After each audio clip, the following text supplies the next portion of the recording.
அப்ப நீ எனக்கு காசு கேட்டா கொடுக்க மாட்ட, பதவி ஆட்சியை கலைச்சு விடுவ. சுத்த ஒத்த ஓட்டு வாங்க முடியாது நீ கலைச்சு விட்டீங்கன்னா பிஜேபி. இந்த பூச்சாண்டிக்கு தான் நம்ம பயப்படக்கூடாது. நீ 356 தூக்கி நீ கலைச்சு விடு. மக்களுக்காக சண்டை போட்டு இந்த மாதிரி எனக்கு நிதியை தரல அப்படின்னா நான் என்னுடைய வரி வருவாயை உனக்கு தர முடியாது, என்னுடைய நிதியை தர முடியாதுன்னு சொல்லி சண்டை போடும்போது ஆட்சியை கலைச்சா மறுபடியும் தேர்தல் வரும்ல. அப்ப யார் வெல்லுவா? மக்களுக்காக நிக்கிறவன் எவனோ அவன் தான் வெல்லுவான். அந்த இடத்துலதான் நம்ம சமரசம் செய்யக்கூடாது. அப்படி பாய்ந்துதான் காவிரி நதிநீர் போச்சு, அப்படி பாய்ந்துதான் கச்சத்தீவு போச்சு, அப்படி பாய்ந்துதான் மாநில பட்டியலில் இருந்து கல்வி இந்திய ஒன்றிய அரசு எடுத்துட்டு போச்சு. இப்படி எல்லாத்தையும் பறி கொடுத்தோம். என்ன பண்ணி போடுவா நீ? ஆட்சியை கலைச்சா மறுபடியும் ஆட்சிக்கு வர முடியாதா? சொல்லுங்க, வர முடியாதா? இப்படித்தான் இனத்தை கொல்லும் போது நீங்க இந்த பதவிக்கு பயந்து உட்கார்ந்து இருந்துதான் லட்சக்கணக்கா கொண்டு குவிச்சான். போயா அப்படின்னா மறுபடியும் மக்கள் தேர்வு செய்வான்.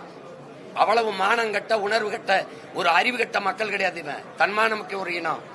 அப்ப நீ எனக்கு காசு கேட்டா கொடுக்க மாட்ட, பதவி ஆட்சியை கலைச்சு விடுவ. சுத்த ஒத்த ஓட்டு வாங்க முடியாது நீ கலைச்சு விட்டீங்கன்னா பிஜேபி. அந்த இடத்துல திமிரா நிக்கணும். கலைச்சு விட்டு பாப்போம்னு சொல்லணும். என்ன மாதிரி கலைச்சிரு பாப்போம்.